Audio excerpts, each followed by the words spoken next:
저희 교회에 손님으로 오신 분이나 또는 가끔 새로 오신 분들이 좀 불편해하는 것 가운데 하나가 왜 찬송을 쏘아주지 않는가 하는 생각을 갖는 분들이 계신 것 같아요. 아마 우리 교회 오래 나오신 분들은 제가 여러 번 말씀드렸기 때문에 이해하실 수 있는데, 저도 어디 가서 예배 드릴 때 찬송이나 이 성경을 다 쏴주면 얼마나 편한지 몰라요. 그저 빈손으로 가서 예배 드리고 전혀 불편하지 않고 성경도 찬송도 들을 필요 없이 편해지는데, 편하다 보면 이제 앞으로 우리 찬송도 성경도 별로 필요 없게 되지 않을까. 예배 드릴 때 전혀 불편함이 없으니.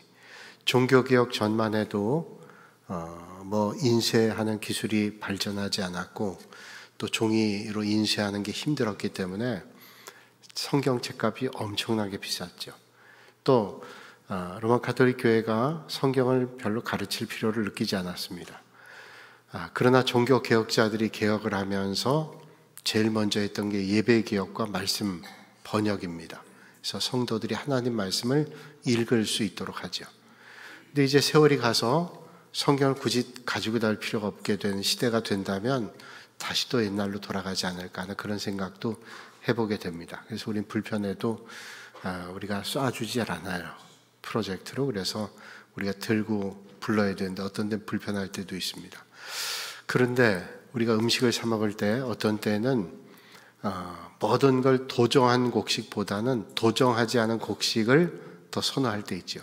소화가 늦게 되는데 도정하지 않은 곡식을 먹어요. 그게 건강에 좋다 그러죠. 그래서 소화력도 촉진시키고 오히려 도정하지 않은 곡식이 우리의 건강에 좋지 않다 그래요. 군산도 어떤 곳에 제가 식당 가봤더니 건강한 식품이라고 도정하지 않은 곡식을 내놓은 식당에 가서 밥을 먹어본 적도 있습니다. 저희 교회 은퇴하신 장로님 가운데 어떤 분이 그런 말씀하시는 걸 들었습니다. 제가 소화가 안 돼서 소화제를 계속 먹는데 병원에 가보니까 의사분이 얘기하기를 웬만한 건 좀 움직이거나 또는 그렇게 해서 소화제로만 소화시키려고 하면 나중에 위 기능이 다 떨어집니다. 그 위가 움직여야 되는데 소화제를 먹어서 인위적으로 움직이면 소화가 당장은 될지 모르지만 나중에 또 약에 대한 내성도 생기고 위가 활동력이 떨어지기 때문에 건강하지 못하게 된다는 거예요. 저도 웬만하게 소화가 안 되면 소화제를 먹잖아요. 그 얘기를 듣고 그렇게 했다는 생각이 들어요.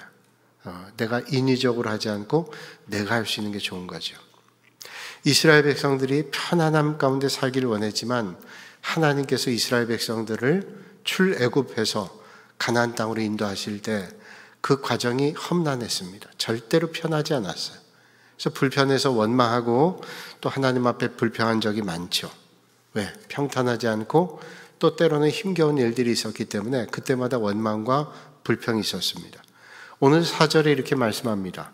백성이 호르산에서 출발하여 홍해길을 따라 에돔 땅을 우회하려 하였다가 길로 말미암아 백성이 마음이 상하니라. 자, 우회하는 길을 가게 됐습니다. 그 길로 말미암아 마음 상했다는 거예요. 이스라엘 백성들이 이왕이면 가나안 땅에 가려면 빠른 길, 편한 길을 가기를 원하죠. 아마 모든 사람이 그럴 겁니다. 이왕이면 빠른 길, 편한 길을 가기를 원해요. 그런데 길이 막혔습니다. 왜 막혔는가 하면 에돔 족속이 통과하는 길을 막았어요. 부탁을 했습니다. 이스라엘 백성들이 우리가 에돔 땅 지나갈 때 절대로 우리가 손상을 입히지 않겠습니다. 포도도 따먹지 않을 거고 당신네 땅에 있는 곡식들 건드리지 않을 거고 물도 마시지 않을 겁니다. 그냥 조용히 지나갈 겁니다. 만약에 혹시 손해를 입히게 되면 그 값을 다 지불할 겁니다. 그런데 에돔에서 허락하지 않습니다. 가지를 못하게 해요.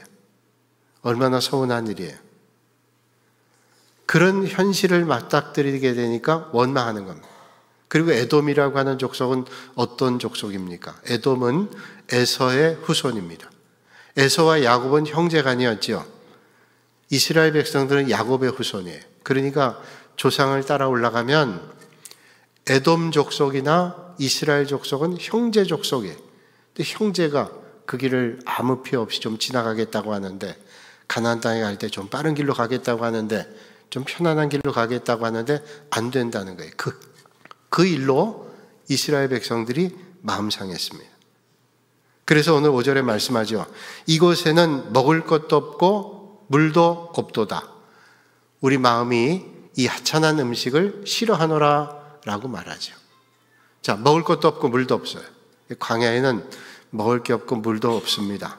쉽지 않죠. 그래서 하나님께서 매일 만나를 허락해 주셨어요. 저들은 그냥 아침에 나가기만 하면 먹을 만큼 충분히 만나를 공급받았습니다. 그런데 오늘 뭐라고 얘기해요? 이 하찮은 음식이라고 하죠. 이 하찮은 음식. 이 하찮은 음식이 하나님이 주신 만나예요. 하나님이 주신 귀한 음식임에도 불구하고 이제 저들은 감사와 은혜를 잊어버리고 원망을 합니다. 우리가 이 하찮은 음식, 마실 것도 먹을 것도 없다고 원망하는 거죠. 결국 그들은 하나님과 하나님의 종 모세에게 원망합니다. 오늘 이 모습이 우리의 신앙 여정과 많이 닮아 있진 않은지요. 우리가 믿음 생활할 때 잘 될 때는 그런 말 하지 않은 것 같다가 조금만 어려움을 만나면 원망하고 불평하지 않는지요. 우리가 믿음으로 산다고 하지만 내 뜻대로 되지 않거나 광야 같은 시간을 만나게 될 때 우리도 낙심하고 원망하고 불평할 때가 있지 않는지요. 왜 하나님께서 하필이면 나를 이런 길로 인도하시는지, 내가 믿음의 길 걷고 있는데 왜 나를 이런 곤고한 자리로 인도하시는지, 왜 쉽고 빠른 길 대신에 이렇게 고되고 척박한 길을 걷게만 하셔야 되는지, 하나님께 대한 원망이, 불평이 우리에게 쏟아져 나올 때가 있습니다. 그러나 우리가 분명히 기억해야 됩니다. 믿음의 길은 광야길을 지나야 약속의 땅에 이를 수 있다는 거예요. 우리 신앙의 길은 약속의 땅을 가기 위해서는 광야길을 거쳐야 약속의 땅에 다다를 수 있다는 거예요. 그리고 그 광야는 절대로 헛된 길이 아닙니다. 하나님은 그 광야길을 통해서 나를 다듬으시고 연단하시고 가장 선한 길로 인도하십니다. 하나님은 약속의 땅에 합당하기 위해서 가나안 땅을 가기 위해 광야길을 거쳐가게 하시는 거예요. 어느 아이가 새 연필을 사자마자 얼마나 좋은지 예쁘게 깎아서 연필장, 그러니까 책장 안에 세워놨어요. 그리고 아까워서 쓰질 않습니다. 몇 주가 지난 뒤에도 그 연필은 깨끗합니다. 쓰질 않았습니다. 그런데 반면에 옆에 있는 친구는 새로 연필 사서 깎아가지고 열심히 공부합니다. 여러 가지 글을 쓰고 그림을 그리고 수업과 일기에 사용했습니다. 그는 연필이 다 깎아져 없어지죠. 그러나 그에게 남는 건 아름다운 글과 좋은 실력과 여러 흔적들이 남게 돼요. 우리 인생도 마찬가지입니다. 어려움 없이 지나간 인생, 깨끗한 것 같고 힘든 일 없어 편한 것 같지만 흔적이 없어요. 깎아 사용한 흔적이 없습니다. 의미 없이 어느덧 세월이 지나고 말죠. 편한 것 같아도 남는 게 하나도 없어요. 제가 제자훈련 할 때 그 제자훈련 제일 처음에 시작했던 오카노 목사님이 교회론을 강의하면서 그런 말씀하는 걸 들었습니다. 여러분 목사님들, 제자훈련 하고 5년 10년 지난 세월과 안 하고 지난 5년 10년 세월과 세월은 똑같이 5년 10년 세월 다 지납니다. 그런데 지나고 난 다음에 흔적은 틀림없이 다를 거예요. 5년 10년 20년 그냥 목회하며 세월 다 지나도 그때 훈련을 어떻게 하느냐에 따라서 흔적은 다를 겁니다. 제 마음속 깊이 새겨졌어요. 그렇지, 그냥 가도 세월은 가고 분주하고 힘들게 사역하는 것도 그 흔적이 아름답게 남는다는 거예요. 엘버트 하바드는 이런 말을 했습니다. 삶에서 아무 문제도 갖고 있지 않은 사람은 이미 경기에서 제외된 사람이다. 경주자가 아니에요. 여러분 인생에 여러 가지 어려운 문제가 없는 사람 없습니다. 어려운 문제는 우리가 선택하거나 원하거나 상관없이 우리를 찾아옵니다. 중요한 것은 그 어려운 문제에 대해서 우리는 어떤 자세를 가지냐, 어떤 대처를 하느냐, 이런 차이가 있다는 거예요. 한 운전자가 내비게이션 오류로 우회로를 따라가게 됐습니다. 그 돌아가는 길이 얼마나 지루한지 연료도 많이 들고 답답하고 시간도 늦습니다. 그런데 나중에 알게 된 사실은 정규 경로에 큰 사고가 있었다는 겁니다. 돌아간 것 같아도, 연료가 많이 들고 소모된 것 같아도 하나님은 가장 안전한 길로 우리를 인도해 주십니다. 그러므로 우리가 때로는 돌아간다 그래서 원망할 게 아니라 그때 눈을 들어 하나님의 인도하심을 봐야 되는 거죠. 이스라엘 백성들이 마라의 쓴물 앞에서 원망했지만 하나님은 그 물을 단물로 바꾸시는 기적을 보여주셨습니다. 광야는 우리의 믿음을 시험하는 것뿐 아니라 하나님의 놀라운 기적을 만나는 은혜의 자리입니다. 그러므로 우리가 해야 할 일은 어려운 문제를 방해로 보지 않고 하나님께서 일하심을 보는 믿음의 시선을 갖는 것입니다. 오늘 이 아침에 그런 영적 눈을 가지고 하나님의 역사를 부디 보실 수 있는 여러분들이 되시기를 주님의 이름으로 축원합니다. 한 번은 개구리 나라에 경주가 있었다죠. 저 높은 탑 꼭대기에 오르는 시합입니다. 얼마나 높은지 올라가다 미끄러지고 올라가다 미끄러지고 하는 그런 높은 꼭대기였습니다. 한참 올라가다가 많은 개구리가 미끄러지기도 하고 올라가던 개구리가 포기합니다. 주변에 있는 개구리들이 웅성거리며 얘기하죠. 야, 불가능해. 도저히 올라갈 수가 없어. 저기 어떻게 올라가? 올라가기 힘쓰던 개구리들도 포기합니다. 불가능한 거니까. 그리고 포기해버리고 맙니다.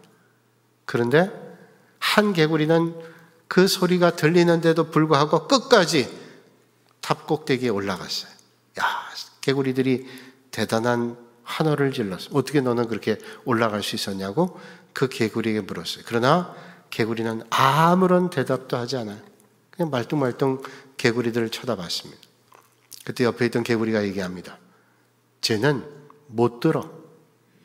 못 듣는 개구리예요. 그 개구리는 올라가는 목표를 향해서 그냥 매달렸어요. 끝까지 올라갔어요. 듣지 않았어요. 여러 가지 해석할 수 있지만 때로 우리에게 들려온 불가능의 소리가 있고 불신의 소리가 있어요. 그때 우리는 어디에 귀를 기울여야 돼요? 오직 주님께 목표를 향해 믿음으로 나가는 거죠. 그럴 때 하나님의 역사를 만나게 되는 거예요. 여러분, 어려운 때일수록 힘들 때일수록 하나님의 선하심과 인도하심을 바라보시는 여러분들이 되시기를 바랍니다. 우린 요셉을 잘 압니다. 요셉은 어릴 때 꿈을 꿨잖아요.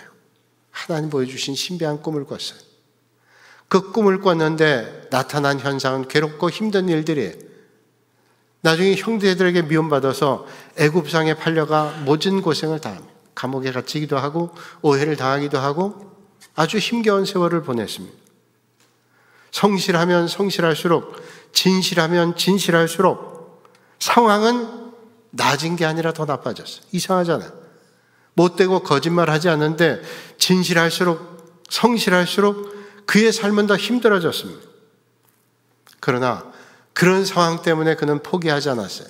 그의 마음속에 하나님을 늘 기억했습니다. 하나님의 선하심을 놓치지 않았어요. 수많은 우여곡절 끝에 그는 애굽의 국무총리가 됐습니다. 그러다 어느 날 가나안 땅에, 그가 살던 고향 땅에 기근이 들었습니다. 살고 있던 형제들 그 기근에 견딜 수 없어 좀 더 큰 나라 애굽에 가서 먹을 걸 구하자. 그러고 갔다가 정말로 꿈과 같은 그 형들을 요셉은 만나게 되죠. 형들은 요셉의 보복과 안갚음이 두려웠습니다. 그래서 형들은 요셉이라는 사실을 알 때 얼마나 두려운지 몰라요. 이런 음산한 분위기 가운데 요셉은 이런 위대한 말을 합니다. 형님들, 걱정하지 마십시오. 형님들은 나를 해치려 했지만 하나님은 그걸 선으로 바꾸셔서 오늘과 같이 만민의 생명을 구원하게 하셨습니다. 형님들이 그렇게 했지만 하나님은 선하게 역사하셔서 오히려 우리 이스라엘 백성들을 구원하도록 하나님께서 구원의 길 열어주시지 않았습니까? 라고 하는 위대한 고백이에요. 어떻게 이럴 수 있어요? 하나님의 선하심을 놓치지 않았어요. 그래, 때로는 힘들고 어려움이 있었지만 돌아보면 원망스러운 일도 많았지만 그러나 이 일을 통해서 이루실 하나님의 역사를 그는 놓치지 않고 봤기 때문에, 하나님의 선하심을 그는 의지했기 때문에 조개 가운데 진주조개라고 하는 게 있죠. 우리가 잘 아는 대로 진주조개에 모래가 들어가면 그 연한 살에 모래가 들어가면 상처가 나죠.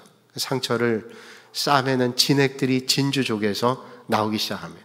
그 진액이 겹겹이 쌓여서 진주를 만든다. 우린 너무도 잘 압니다. 우리 인생에 만나는 때로는 고통이 하나님의 손에 붙잡혀지면 우리 인생에도 아름답고 영롱한 진주를 만들어낸다는 거예요. 사랑하는 여러분, 때로는 어려운 문제와 상황이 우리를 궁지로 몰아넣을 때도 있습니다. 그러나 하나님은 그것을 통해서 선한 일을 이루실 걸 기대하고 하나님의 선하심을 놓치지 않은 여러분들이 되시기를 주님의 이름으로 축원합니다. 어릴 적 한 소년이 자켓이 찢겨져 속상했습니다. 그런데 어머니는 그 찢겨진 그 자켓에 아주 예쁜 천을 하나 덧대서 꾸며줬어요. 그러자 그 자리는 찢겨진 자켓이 아니라 아주 아름다운 모양을 가지고 있는 자켓이 됐어요. 가장 그 자켓에 빛나는 자리가 찢겨진 자리, 아름다운 천 덧댔어요. 그러자 사람들이 묻습니다. 야, 너 그 자켓 처음 봤는데 어디서 샀니? 너무 멋지다. 그거 얼마나 줬어? 라고 얘기하는 거예요. 찢겨져 못 쓸 것 같은 그 자켓에 어머니가 아름다운 천을 덧대주니까 가치가 올라갔어요. 그렇습니다. 하나님은 우리 상처난 인생을 가장 아름다운 것으로 바꿔주실 수 있는 분이고 바꿔주세요. 우리가 아무리 찢겨지고 상했다 할지라도 하나님의 손에 붙잡혀지기만 하면 우리는 아름다운 것으로 바뀌어질 수가 있다는 것입니다. 바울은 하나님의 일을 감당하면서 사방으로 온갖 어려움 당했습니다. 핍박을 당하기도 하고 음모에 빠지기도 하고 환난이 끊임없었습니다. 복음 전하다 선한 일 하다가 매를 맞기도 하고 감옥에 갇히기도 했습니다. 그러나 바울은 낙심하지 않고 모든 안 좋은 상황을 오히려 이렇게 고백을 합니다. 형제들아, 내가 당한 일이 도리어 복음 전파의 전진이 된 줄을 너희가 알기를 원하노라. 내가 당한 일이 뭐예요? 핍박과 음모와 고난과 고통, 이게 복음 전파에 오히려 전진됐대요. 이게 방해된 게 아니라 오히려 하나님의 은혜였다고 그는 고백을 합니다. 그는 감옥에서 갇혀있는 그 순간을 불평의 장소로, 원망의 장소로 여기지 않았습니다. 오히려 하나님 앞에 묵상하며 기도하는 시간의 자리고, 그리고 멀리 있는 성도들을 생각하며 그들에게 편지를 보내는 서신서를 작성하는 은혜의 자리로 그는 사용했습니다. 환경이 바뀌지 않아도 시선이 바뀌면 우리 인생은 얼마든지 바뀝니다. 경매장에서 낡은 바이올린 하나가 나왔습니다. 아무도 관심 갖지 않는 그 바이올린을 보고 있던 한 연세 많은 노인분이 그걸 듣더니 먼지를 털고 선을 조율하더니 연주하기 시작합니다. 아무도 관심 갖지 않았던 낡은 바이올린, 먼지 날리고 관심 갖지 않던 그 바이올린, 그분이 연주하기 시작하니까 사람들이 몰려듭니다. 야, 저 바이올린 소리가 보통이 아니다. 사람들이 그렇게 들렸어요. 아무도 관심 갖지 않던 바이올린이 그의 연주로 인해서 수천 달러에 팔리게 됐어요. 여러분, 중요한 것은 어려운 환경이 아니라 우리 인생을 연주하시는 주인이 누구냐는 거예요. 내가 어떤 자리에 있느냐 하는 게 아니라 그 자리에 역사하실 하나님께서 우리를 인도하신다는 사실을 믿는 거죠. 그래서 우리 인생의 연주를 주님께 맡기는 거예요.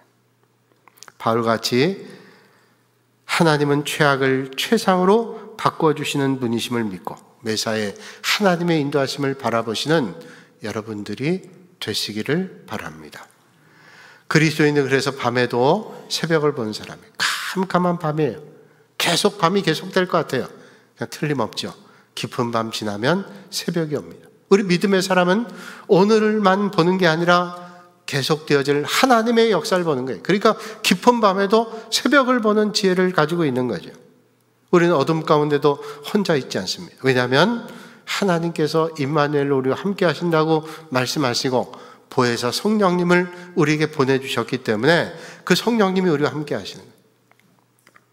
어느 날 밤 제자들은 갈릴리 호수 한복판에서 풍랑을 만나서 밤새도록 시달리고 있었습니다. 우리가 알고 있는 대로 예수님의 제자들 가운데 상당히 많은 숫자가 갈릴리 호수에서 잔뼈 굵은 사람이에요. 근데 그런 사람들도 어찌할 수 없을 정도로 갈릴리 호수에서 풍랑에 시달리고 있었어요. 그러니까 보통 그런 풍랑이 아니었다는 거예요.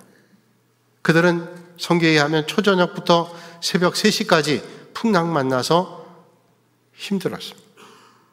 그런데 성경 마가복음 6장 48절 말씀 보면 칠흑같이 어두운 깊은 밤인데도 그 밤에 예수님은 벳세다 언덕에서 제자들이 갈릴리 호수에서 풍랑을 만난 것을 보고 계셨다고 말씀하십니다. 벳세다 언덕, 거기서 지금 갈릴리 바다에서 풍랑 만난 제자들 보고 있어요. 그때 시간이 언제입니까? 초저녁부터 새벽 3시까지 깊은 시간입니다. 그 시간에 주님께서 제자들을 보고 계셨대요. 그렇다면 가까운 거리일까요? 성경이 말씀한 대로 10여리가 떨어졌다 그래요. 벳세다 언덕에서 갈릴리 호수 저들이 풍랑 만난 곳까지 거리가 10여리예요. 심리가 4km니까 10여리라고 하면 적어도 5km, 6km 되는 먼 거리 있잖아요. 근데 주님께서 그 벳세다 언덕에서 그 깊은 밤에 저들을 보고 계셨대요. 여러분, 주님 보고 계시면 무슨 문제가 되겠어요? 거리가 얼마나 된다 할지라도, 아무리 큰 풍랑이라 할지라도 주님께서 보고 계시고 그들에게 다가가시는 거예요. 그렇습니다. 우리가 믿음이 연약해 예수님을 보지 못할 때라도 예수님은 우리를 지켜보고 계십니다. 우리가 이 세상에 어둡고 험난하고 어려운 바다에서 허우적거리며 아파하고 신음할 때도 주님은 안타까운 마음으로 바라보고 계시고, 우리가 필요할 때 주님께서 우리에게 오시고 우리를 건져주시는 거예요. 오늘도 예수님은 풍랑과 어둠 가운데 시달리는 우리를 향해서 이렇게 말씀하고 계십니다. 두려워하지 말라. 내가 곁에 있으니 안심하라고 말씀하고 계십니다. 오늘 이 아침에 그런 주님의 은혜가 여러분들에게 있기를 주님의 이름으로 축원합니다. 그래서 문제는 아무리 어려운 문제가 깊어진다 할지라도 새벽이 오는 거예요. 주님은 그 순간에도 우리를 보고 계시는 거예요. 오늘 본문 말씀 보니까 이스라엘 백성들이 불뱀 때문에 원망할 때, 저들이 불평하고 원망할 때 하나님은 저들에게 불뱀 보내셨어요. 자, 마실 물 먹을 게 없다. 우리가 먹을 거라고는 이 하찮은 만나밖에 없다. 하나님을 원망하고 모세를 원망해요. 하나님께서 들으시고 그들에게 불뱀 보냈어요. 불뱀이 지나다니면서 진영을 두루다니면서 물기 시작합니다. 얼마나 많은 사람 죽었는지 몰라요. 죽어가고 있는 거예요. 저들이 얼마나 다급했는지 모세에게 하나님께 기도해달라는 거예요. 우리가 하나님을 원망하고 당신 원망했는데 우리가 잘못했다고 하나님 앞에 기도해달라고 모세에게 부탁하죠. 그러자 그 모세가 하나님 앞에 간절함으로 기도합니다. 여호와께서 모세에게 그때 대답하죠. 불뱀을 만들어 장대 위에 달라 물린 자마다 그것을 보면 살리라, 이렇게 말씀해요. 하나님 앞에 간절히 기도했더니 하나님께서 대답해 주시기를 놋뱀을 만들라는 거예요. 불뱀을 놋으로 만들어서 장대 매달아, 그걸 보면 살겠다는 거예요. 그래서 모세가 놋뱀을 장대 위에 세워서 사람들 보게 했어요. 모세가 놋뱀 만들어 장대 위에 다니까 뱀에 물린 자가 놋뱀을 쳐다본 적 모두 살더라 말씀해요. 모세는 이스라엘 백성들은 뭐라고 간구했습니까? 하나님 앞에 빨리 저 불뱀을 쳐달라. 우리가 불뱀 물려 다 죽겠다고. 그래서 불뱀을 치워달라고 하나님 앞에 간구했는데 하나님은 불뱀을 없애주지 않고 어떻게 하셨어요? 놋뱀을 만들어서 그걸 쳐다보면 살리라. 놋뱀을 보고 살리라. 그렇게 말씀했어요. 그렇습니다. 보면 살게 된다고 말씀하셨어요.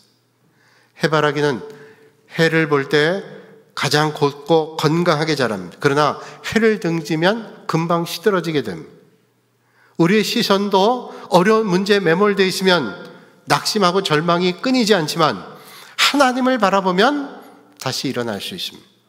오늘 우리의 삶의 자리에서 우리는 불뱀이 사라져야만 문제가 해결되는 게 아니라 어려운 문제 가운데도 하나님의 말씀에 순종하는 사람이 하나님의 은혜를 만든다는 거예요. 이상하잖아요.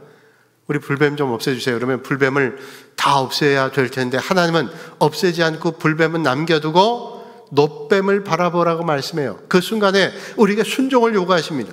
불뱀이 아무리 다닌다 할지라도, 물린다 할지라도 하나님을 바라보는 거예요. 하나님의 말씀을 의지하는 거예요. 놋뱀을 바라볼 때 저들의 고통은 사라지고 그 죽음에서 노임을 받게 되는 거예요. 불뱀을 없어지게 해서 문제가 해결되는 게 아니라 불뱀이 아무리 있다 할지라도 하나님의 말씀에 의지할 때 하나님의 역사가 있습니다. 오늘 우리가 살아가는 삶의 자리는 불뱀이 항상 상존해 있습니다. 가난의 불뱀, 곤고의 불뱀, 병고의 불뱀, 실직의 불뱀, 많은 관계에 고통에 주는 불뱀들이 있습니다. 그러나 이런 고통 가운데 중요한 것은 주님을 바라보는 거예요. 놋뱀을 보듯이, 놋뱀이 예수 그리스도의 예표죠. 그 주님을 볼 때 우리는 불뱀에서 아무리 어려움을 당한다 할지라도 하나님의 은혜를 만나는 거예요. 그게 믿음입니다. 여러분, 힘겨운 삶의 자리에도 믿음을 높이 하셔서 하나님의 인도함을 받는 여러분들이 되시기를 주님의 이름으로 축원합니다. 힘들수록 우리의 믿음을 강하게 해야 돼요. 힘들고 어려울수록 하나님을 바라보는 눈을 가까이 해야 돼요. 미국의 대통령 가운데 지미 카터라는 대통령이 있죠. 이분은 평생 동안 아주 유명한, 그에게 아주 깊은 감동을 줬던 그 좌우명 하나가 있다 그래요. 한 사건 통해서 얻게 된 건데, 이분이 해군사관학교를 나왔습니다. 해군사관학교를 나와서 소위를 임관하고 자기 부대 배치를 받았어요. 사령관에게 임관하고 부임 신고를 하는데, 사령관, 별 3개짜리입니다. 사령관이 묻는 거예요. 카터 소위는 사관학교 성적이 얼마나 되나? 부임할 때 묻는 거예요. 너무 당황됐습니다. 사관학교 졸업할 때 성적이 얼마나 되냐? 당황했지만 사령관이 물으니까 대답했어요. 예, 750명 졸업생 가운데 57등을 했습니다. 괜찮은 성적이에요. 그런데 사령관이 그때 호통을 칩니다. 카터 소위는 최선을 다했나? 그 성적이 최선을 다한 성적이냐 묻는 거예요. 순간 당황스러웠습니다. 예, 별로 확실한 대답을 하지 못했어요. 그때 당황스러웠던 생각이 그 평생을 자리 잡았대. 자네는 최선을 다했나? 주어진 상황에 최선 다했나? 내가 어려움 가운데 이런저런 상황이 있어서, 아니, 그 얘기가 아니라 네가 그 상황에서 최선을 다했냐? 라고 물었다. 그때부터 이분은 그걸 늘 마음속에 생각했대요. 내 주어진 자리에서 최선을 다했는가? 적당히 했는가? 여러분, 내가 능력이 부족해서 최선 다해서 안 될 때도 있어요. 그러나 내가 최선을 다했는가? 그게 중요하죠. 미국의 대통령까지 됐어요. 오늘 주님께서 우리에게도 마찬가지예요. 주님 우리에게 물으실 거예요. 최선 다했냐? 아무리 물려서 힘들고 죽어가도 불뱀을 바라보라고, 그러면 산다고 주님 말씀하셨어요. 아니, 내가 지금 불뱀 말려 죽겠는데, 불뱀 물려서 죽게 생겼는데 뭘 저걸 보라 그래? 안 봐. 죽어요. 전 주일학교 다닐 때 이 말씀 보면서 이런 궁금한 마음 생겼어요. 불뱀, 그 놋뱀 만들어진 거 보기만 하면 사는데 다 살았을 거다 그런 생각했어요. 그런데 믿음 생활하면서 안 본 사람도 있었겠다 그런 생각. 아니, 보기만 하면 살잖아. 근데 안 보는 거예요. 여러분, 놋뱀 뭐예요? 예수님을 예표한다고 신학적으로 얘기합니다. 그렇다면 이 땅에 있는 많은 사람들이 주님만 보면, 주님만 믿으면 사는데 안 봐요? 오늘 우리가 믿는다고 하면서 어려움 가운데도 주님의 인도함 받으면 우리가 산다고 하는데 안 봐요. 불뱀 안 보는, 놋뱀 안 보는 것과 똑같습니다. 여러분, 어떤 문제보다도 크신 하나님, 어두움 가운데도 함께 하시는 하나님을 신뢰하시고 하나님을 늘 바라보시는 여러분들이 되시기를 주님의 이름으로 축원합니다. 어둠이 짙을수록 주님이 가까이 계십니다. 제자들이 풍랑 가운데 두려워할 때도, 바울이 지중해 광풍 가운데 위태할 때도 주님은 그 곁에 계셨고 오늘 우리와 함께 계십니다. 그러므로 여러분, 이 시대가 아무리 불뱀이 가득한 세상이라 할지라도 주님 말씀처럼 보면 살리라 하는 말씀을 기억하며, 어떤 어려움 가운데도 주님을 바라보실 수 있는 여러분들이 되시기를 바랍니다. 오늘도 주님 바라보십시오. 주님의 선하심을 신뢰하십시오. 그리고 믿음으로 소망으로 최선 다하십시오. 보면 삽니다. 오직 주님만 바라보시는 여러분들이 되시기를 주님의 이름으로 축원합니다. 거룩하신 아버지 하나님, 아무리 이 땅에 불뱀이 많고 불뱀에 물리는 사람이 많이 있다 할지라도, 아니 내가 불뱀에 물렸다 할지라도 주님께서 보면 살리라 말씀했습니다. 우리의 눈을 크게 뜨고 믿음의 눈으로 하나님의 역사를 보고 하나님의 선하심을 보고 하나님의 인도하심을 보고 하나님의 역사를 따라 보면 살게 되는 역사를 경험하게 하여 주시옵소서. 오늘도 불뱀에 물려 힘겨운 삶의 자리에 있는 성도들이 있다면 눈을 뜨고 주님의 역사를 보고 하나님의 선한 손길을 보는 은혜 자리가 되게 하여 주시옵소서. 예수님의 이름으로 기도하옵나이다. 아멘.